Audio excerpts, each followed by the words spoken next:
السلام علیکم دوستو، کیسے ہو؟ امید ہے کہ سب خیریت سے ہوں گے۔ اللہ آپ لوگوں کو ایسے ہی خوش رکھے۔ چلیے آج کے قصے کی طرف بڑھتے ہیں۔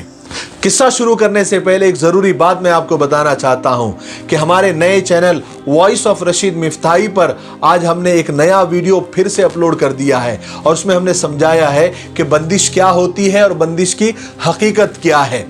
تو اس ویڈیو کا لنک نیچے ڈسکرپشن میں دیا ہوا ہے، آپ ضرور جا کر دیکھیں۔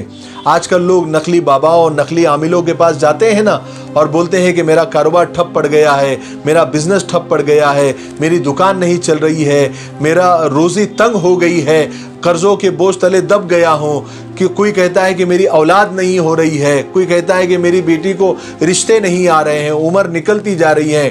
تو یہ بابا کیا کہتے ہیں؟ آپ پر بندش کر دی گئی ہے، آپ پر رکاوٹ ڈال دی گئی ہے، آپ کے کاروبار کو لاک کر دیا گیا ہے، اتنے پیسے دو تو میں یہ بندش ہٹا دوں گا، یہ رکاوٹ ہٹا دوں گا۔ اس کی حقیقت کیا ہے، اس کی سچائی کیا ہے، اس کا کالا سچ کیا ہے، اس ویڈیو میں آپ کو سننے کو ملے گا۔ تو نیچے لنک میں جائیے اور جا کر اس ویڈیو کو دیکھیے، اور چینل کو سبسکرائب بھی کر دیجئے۔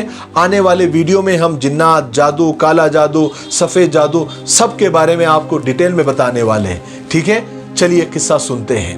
آج کے قصے سے ہم کو یہ سیکھنے کو ملے گا کہ نیکی کرنے والوں کو نیکی کرنے کا بہانہ چاہیے، مدد کرنے والوں کو مدد کرنے کا صرف بہانہ چاہیے۔ وہ نئے طریقے سوچتے رہتے ہیں، اور ایسے طریقے اللہ تعالیٰ ان کے دماغ میں ڈال دیتے ہیں کہ جس سے غریبوں کی مدد بھی ہو جاتی ہے، اور ریاکاری بھی نہیں ہوتی، دکھاوا بھی نہیں ہوتا، اور اس غریب کی مدد بھی ہو جاتی ہے۔ تو قصہ یہ ہے کہ ایک بجلی کے کھمبے پر ایک کاغذ چپکا ہوا تھا۔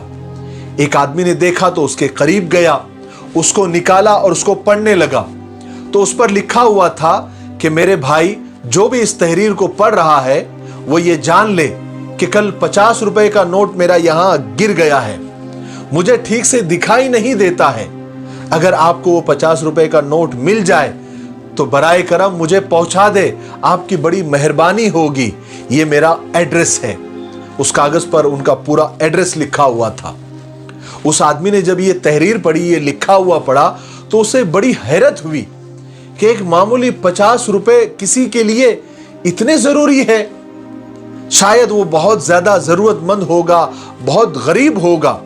اس آدمی نے اس ایڈریس کے اوپر جانے کا ارادہ کیا، اور پھر ایک تنگ سی گلی کے اندر وہ ایک ٹوٹے پھوٹے مکان پر پہنچا اور دروازہ کھٹکھٹایا اور آواز لگائی۔ تو ایک بوڑھی عورت، انتہائی بوڑھی عورت لاٹھی ٹیکتے ہوئے باہر آئی۔ پوچھنے پر معلوم ہوا کہ وہ بوڑھی عورت اکیلی رہتی ہے، اور اسے کم دکھائی دیتا ہے، بلکہ شاید دکھائی ہی نہیں دیتا ہے۔ تو اس آدمی نے 50 روپے اس اماں جی کے ہاتھ میں دیے اور کہا کہ اماں جی، یہ آپ کا 50 کا نوٹ مجھے ملا ہے، اس لیے میں آپ کو دینے کے لیے آیا ہوں۔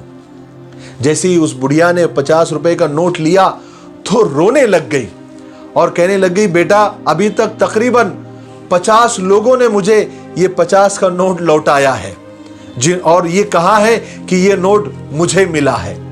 وہ بوڑھی عورت کہنے لگی، بیٹا، مجھے ٹھیک سے دکھائی نہیں دیتا، پتہ نہیں کون میری اس حالت کو دیکھ کر میری مدد کرنے کے لیے وہ کاغذ وہاں پر چپکا کر چلا گیا۔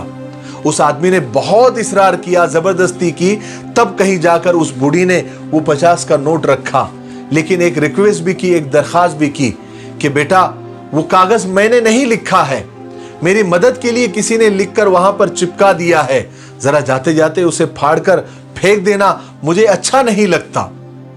اس آدمی نے ہاں کہہ کر بڑھیا کو ٹال تو دیا، لیکن اس آدمی کا ضمیر یہ سوچنے پر مجبور ہو گیا کہ جتنے بھی لوگ اس بڑھیا کے پاس آئے ہوں گے، سب کو اس بوڑھی عورت نے یہ کہا ہوگا کہ اس کاغذ کو پھاڑ دینا، نکال دینا، مگر کسی نے نہیں پھاڑا۔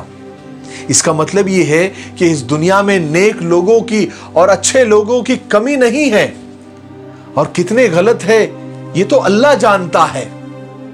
اور اس آدمی کا دل اس شخص کے بارے میں سوچنے پر مجبور ہو گیا کہ وہ شخص جس نے کاغذ چپکایا وہ کتنا اللہ کا نیک بندہ ہوگا، کتنا مخلص ہوگا، جس نے اس بوڑھی عورت کے مدد کرنے کا کیا خوب طریقہ ایجاد کیا.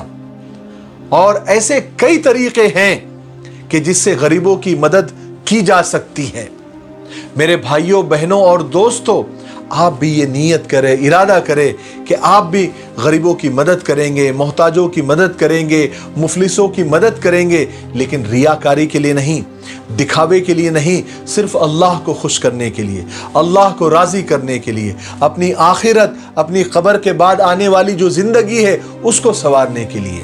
جب بھی آپ کسی غریب کی مدد کریں تو یہ نہ سوچے کہ آپ اس کی دنیا سنوار رہے ہیں، بلکہ یہ سوچے کہ وہ غریب آپ کی دنیا اور آپ کی آخرت سنوار رہا ہے. آپ جب بھی کسی غریب کی مدد کریں تو آپ فوٹو نہ کھنچوائیں، سوشل میڈیا پر وائرل نہ کریں. غریب کی بھی ایک غیرت ہوتی ہے، ایک اس کی بھی سیلف ریسپیکٹ ہوتی ہے، ایک اس کی بھی عزت ہوتی ہے، اس کا بھی خیال رکھیں. آج کل تو یہ فیشن بن گیا ہے اور بڑا گندا فیشن بن گیا ہے کہ میں نے ایک فوٹو دیکھا کہ آدھا درجن کیلے ایک غریب کو مدد کے طور پر دیے جا رہے ہیں اور 1 درجن لوگ بازو میں کھڑے ہو کر فوٹو کھنچوا رہے ہیں. یعنی غریبی کا اور غریبوں کا کتنا مذاق اڑوایا جا رہا ہے. کسی نے کیا خوب کہا ہے کہ غریبی کی آج کل کیا خوب ہنسی اڑائی جاتی ہے، 1 روٹی دے کر 100 تصویریں کھنچائی جاتی ہے. اللہ ہم سب کو معاف فرمائے اور ہمارے اندر اخلاص پیدا فرمائے، للہیت پیدا فرمائے. مجھے امید ہے کہ آج کے اس چھوٹے سے قصے سے ہم کو بہت کچھ سیکھنے کو ملا ہوگا. میرے لیے، پوری امت کے لیے اور پوری انسانیت کے لیے خیر اور بھلائی کی دعا کرتے رہے. السلام علیکم ورحمۃ اللہ وبرکاتہ.